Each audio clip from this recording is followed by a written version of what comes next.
Welcome to the first episode of Judd's Kitchen. Today, I'm going to be starting off with cooking a simple recipe.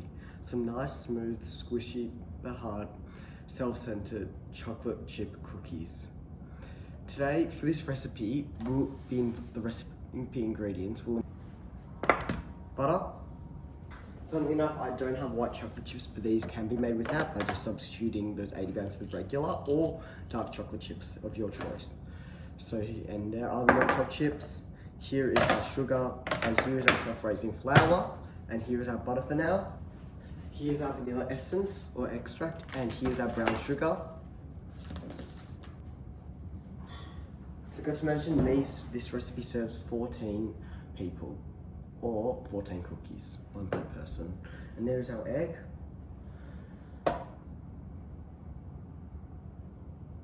And that is our ingredients.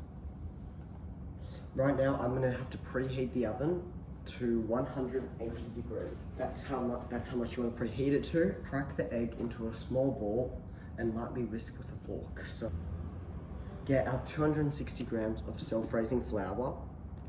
That's a 1 kilo one.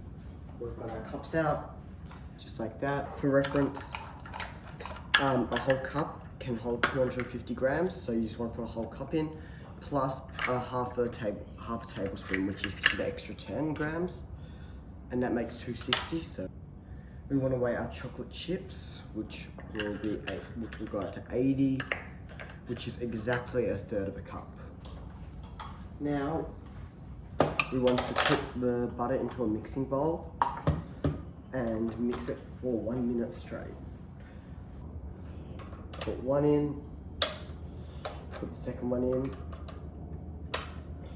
and now we want to get out the butter.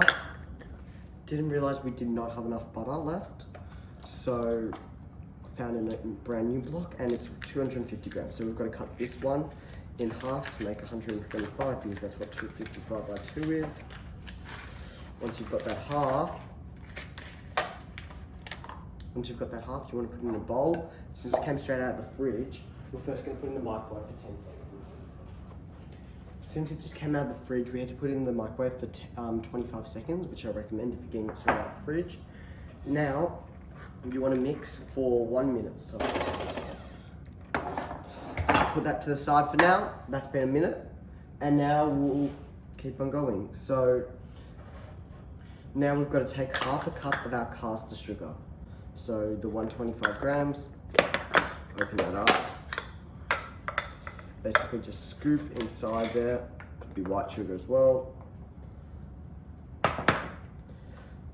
Maybe just do it all for safety and not to make much of a mess. There's our 125 grams. Now that we've done that, we can now move on to putting our vanilla essence. Just like that, 1 teaspoon's worth of vanilla extract goes in there. Now we've done that, put that in the sink. Now we've got to add our 90 grams of brown sugar to this bowl.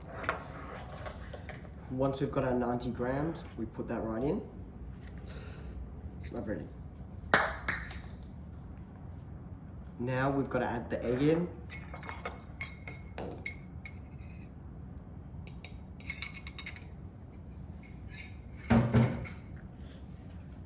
Now we've got to mix this all together for the next 2 minutes until it's about fluffy.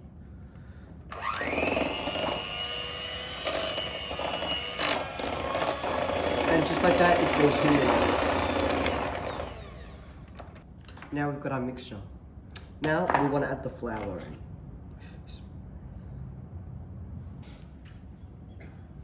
Once we've added that flour, we want to get our nice wooden spoon, just like that, and mix it together for the next minute. Since we're done that, we're now going to take it to the next station, where we'll be putting it onto trays and then putting it in the oven to cook. We first want to go get some baking paper and put it across the whole tray. Now once we've done that, we want to make 14 portions, all equal, and roll them into a ball to start off with. And then we want to flatten them once they're on the tray. I made a really big mistake here. It can be solved, but I accidentally put the cookies too close to each other. So when they went into the oven, they connected. Although I cut them up at the end, it was still fine, but just make sure you don't put them as close as I did, so they don't connect, and you have to cut it up instead. Then we want to flatten it a bit at the top.